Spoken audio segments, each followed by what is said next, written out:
পুলিশের গাড়ি এই মুহূর্তে পুলিশের গাড়ি ভাঙচুর করতেছে সাধারণ জনতা। 12টি ইউনিয়নের জনগণ পুলিশের গাড়ি ডাইরেক্ট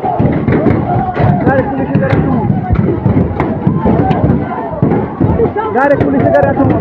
দেখেন আমাদের ভাঙা 12টি ইউনিয়ন সাধারণ জনগণ এক হয়ে গিয়েছে।